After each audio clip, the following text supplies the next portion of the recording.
Shalom saudara-saudara yang dikasihi oleh Tuhan. Melakukan firman Tuhan bukan saja di dalam pelayanan kita, namun juga di dalam kehidupan kita sehari-hari. Salam jumpa dalam program Tuhan adalah Gembalaku.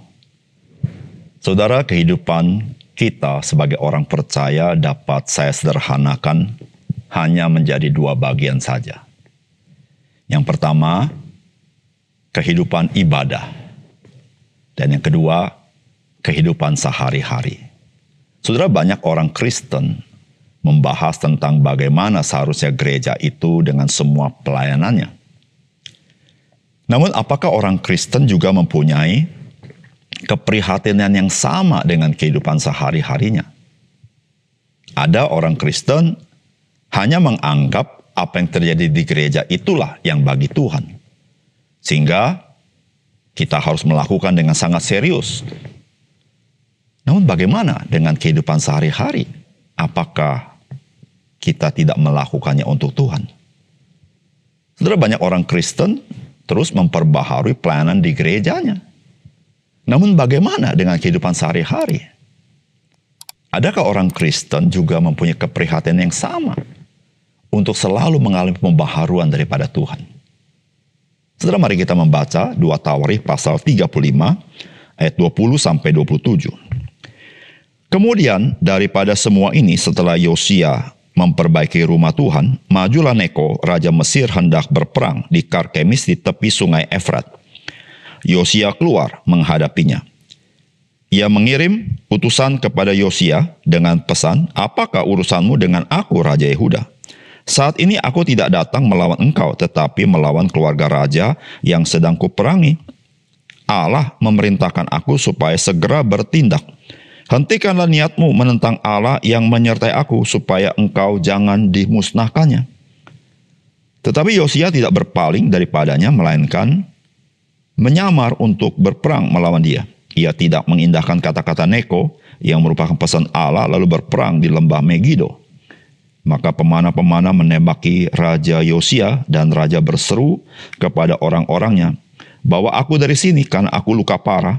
Orang-orangnya mengangkat dari keretanya, lalu mengangkutnya dengan kereta cadangannya, lalu membawanya ke Yerusalem. Kemudian matilah ia, lalu dikuburkan di pekuburan nenek moyangnya. Seluruh Yehuda dan Yerusalem berkabung karena Yosia. Yeremia membuat suatu syair ratapan mengenai Yosia. Dan sampai sekarang ini, semua penyanyi laki-laki dan penyanyi perempuan menyanyikan syair-syair ratapan mengenai Yosia. Dan mereka jadikan itu suatu kebiasaan di Israel. Semuanya tertulis dalam syair-syair ratapan. Selebihnya dari riwayat Yosia dan perbuatan-perbuatan yang saleh yang sesuai dengan yang ada tertulis dalam Taurat Tuhan, yakni riwayatnya dari awal sampai akhir. Sesungguhnya semuanya tertulis dalam kitab Raja-Raja Israel dan Yehuda. Saudara yang dikasihi oleh Tuhan, Raja Yosia adalah raja yang benar di mata Tuhan. Pada bagian yang kita baca hari ini, maka Raja Yosia melakukan perayaan Paskah yang tidak pernah dilakukan sejak masa Samuel.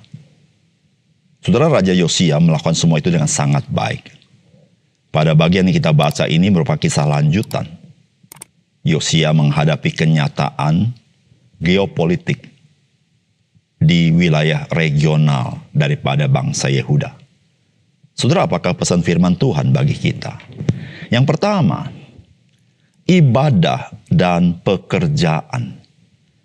Itu merupakan dua liturgi yang patut kita hidupi dengan kepekaan akan firman dan pimpinan Tuhan.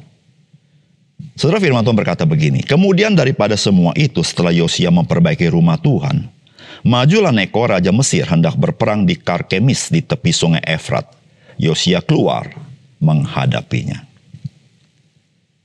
Saudara yang kasih dalam Tuhan, pada bagian sebelumnya kalau kita membaca bagian firman Tuhan ini, maka kita menemukan bahwa Yosia itu seorang raja yang sangat peka kepada firman Allah terkait dengan pelayanannya, ibadahnya kepada Tuhan. Dan sekarang Yosia dalam kehidupannya sebagai seorang raja Yehuda menghadapi satu permasalahan yang sifatnya geopolitik, di mana Raja Mesir, Raja Neko, mulai memasuki wilayah Israel untuk menuju ke Syria. Yaitu saudara-saudara, dia ingin untuk membela Syria, untuk melawan Babel, untuk memperkuat Syria. Nah saudara, Raja Yosia ini dicatat dalam Alkitab, dia keluar menghadapi pasukan Neko. Dan tidak tercatat Raja Yosia mencari wajah Tuhan atau mencari firman Tuhan. Apakah Tuhan berkenan atau tidak? Saudara, itu yang biasa dilakukan oleh raja-raja yang takut akan Tuhan, yaitu dari raja-raja Yehuda. Tetapi Yosia tidak melakukannya. Tapi ketika berbicara ibadah, Yosia itu sangat peka kepada pimpinan firman Allah. Tetapi di dalam dia memerintah pada saat ini, dia tidak lagi bertanya firman Allah. Saudara, kalau kita berbicara ibadah dan pekerjaan, maka kata ibadah di dalam bahasa Ibrani, saudara dapat diterjemahkan juga sebagai pekerjaan atau bekerja. Sehingga saudara-saudara, ibadah dan bekerja itu merupakan dua liturgi yang kita patut hidupi tanpa perbedaan. Yaitu maksudnya adalah kita harus tetap peka akan firman Tuhan dan pimpinan Tuhan. Saudara, ada kalanya kita sebagai orang percaya, kita lebih peka kepada firman Allah ketika berbicara ibadah. Tentu saudara, waktu kita beribadah, kita mendengarkan khotbah firman Allah, dan kita mendengarkannya dengan sungguh-sungguh mungkin. Namun setelah keluar dari ibadah, masuk kehidupan sehari-hari, apakah terjadi perubahan yang sangat besar 180 derajat? Kita tidak lagi peka, tidak lagi merindukan firman Tuhan, tidak lagi merindukan pimpinan Tuhan. Kita berjalan sendiri, sampai ketika tiba hari Minggu, kita mulai lagi memperhatikan firman Allah. Masuk hari Senin, kita berjalan lagi sendiri. Saudara yang dikasih oleh Tuhan, baik di dalam ibadah kita memperhatikan firman Allah. Demikian juga dalam hidup kita sehari-hari. Karena itu adalah dua liturgi yang merupakan satu kesatuan yang tidak dapat dipisahkan. Dan kedua-duanya itu kita lakukan bagi Tuhan. Yang kedua, bukanlah kita yang dapat membela Tuhan, tetapi Tuhanlah yang membela kita. Saudara, firman Tuhan berkata begini, ia mengirim utusan kepada Yosia dengan pesan, apakah urusanmu dengan aku, Raja Yehuda? Saat ini aku tidak datang melawan engkau, tetapi melawan keluarga raja yang sedang kuperangi.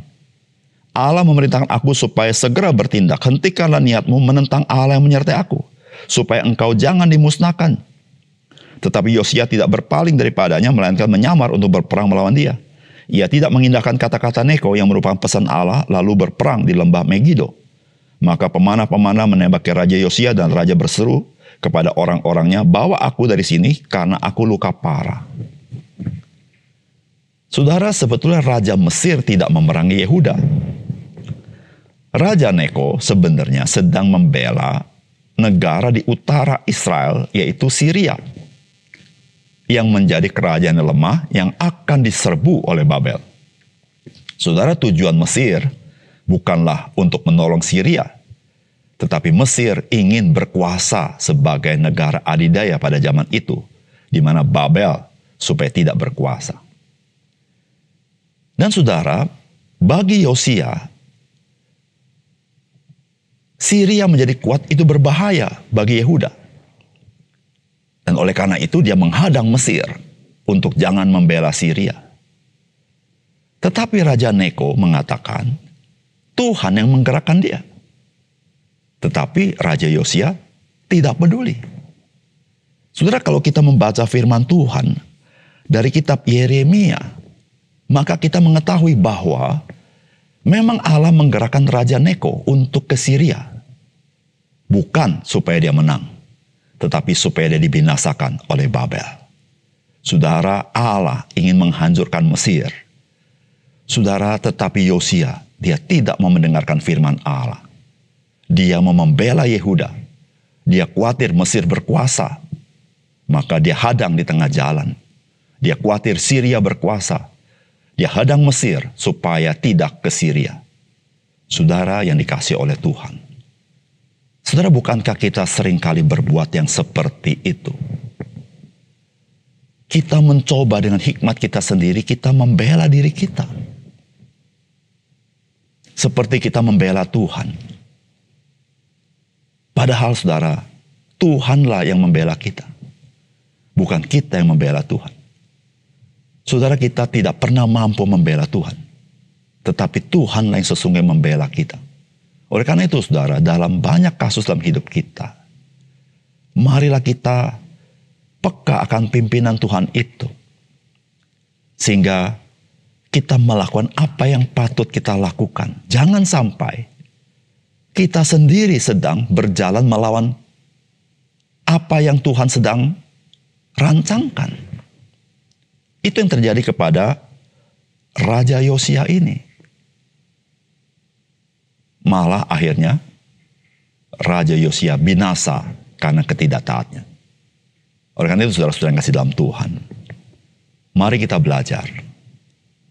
Belajar untuk peka akan firman Allah. Kita tahu Dia yang membela kita, bukan kita yang membela diri kita, apalagi kita membela Tuhan dalam hidup kita. Dia Tuhan penuh hikmat. Dia tahu apa yang Dia mau kerjakan. Dan Dia Tuhan penuh kuasa. Dan Dia bisa berbuat apapun yang tidak mungkin bagi manusia. Dia dapat lakukan. Mari kita berdoa. Bapa surga, terima kasih untuk firman Tuhan. Biarlah Tuhan memetraikan firman-Mu dalam hati kami.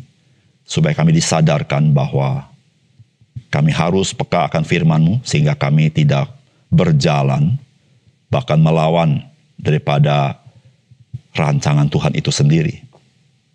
Tuhan tolong kami. Terima kasih Tuhan, dalam nama Tuhan Yesus kami berdoa. Amin.